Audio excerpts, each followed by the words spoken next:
नमस्कार प्रिय दर्शक बंधु आज ओडिया अनुचिंता चैनल रे स्वागत। आपण मान जदि आम चैनल को सब्सक्राइब करि नाहंती ताले गोटे सब्सक्राइब और गोटे लाइक दियंतु जहा फल रे वीडियोटा को सर्वप्रथम देखि परिबे। तो फ्रेंड आसो आज आमे ओडिया अनुचिंता विषय रे किछि महत्वपूर्ण बाणी सुनि नेबा।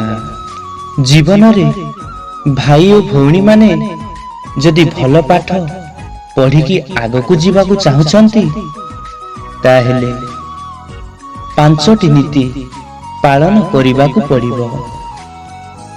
जे एही नीति पांचटी पालन करि परिबो निश्चित रे दिने ना दिने बड़ लोक होई की सारा विश्व रे मान्यता पाइबा।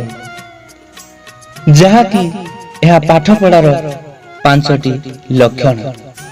तो फ्रेंड जेमिति जणे आम महापुरुष महात्मा गांधी खाइबा लुण को बारण कर देथिले, किंतु तांको पत्नी कहूथिले खाइब लुण गाइब गुण। किंतु आम महान व्यक्ति जेते कहूथिले मध्य खाऊ नथिले, कारण आम शरीर पाई क्षतिकारक बोली निज स्त्री को कहूथिले, जहा फल रे निज स्त्री मध्य बारण कर देथिले। जहा कि सारा इतिहास रे जुग जुग कथा रही आसीची।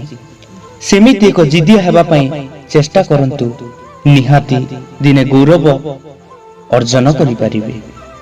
तो आसो से पांचटी नीति उपरे जानि नेबा।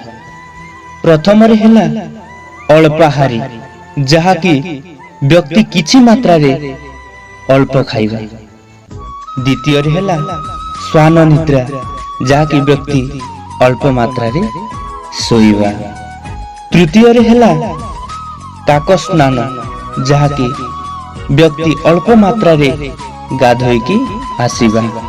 चतुर्थ रे हेला तथैवच, जहा कि व्यक्ति किछि कम मात्रा रे कथा कहिबा। एवं शेष रे हेला बग ध्यान, जहा कि आपण माने जानि थिबे बग जेमिति माछ को अनेकी रही थाए, ठीक सेमिति मनीष सब काम रे ध्यान देबा उचित, जहा फल रे दिने ना दिने भल मनीष होई परिबे। तो फ्रेंड एही पांचटी नीति प्रत्येक दिन पालन करिकी देखंतु। जदि सतरे किछि मोटिवेशन आसी थाए तो कमेंट बॉक्स रे निश्चित भाव रे जणाइबे ओ वीडियोटा को शेयर मध्य करिनेबे। आज पई एतिकी प्रिय ज्ञानी गुणी मंडली, आगामी दिन रे पुणी थरे देखाएबा। नमस्कार, जय जगन्नाथ।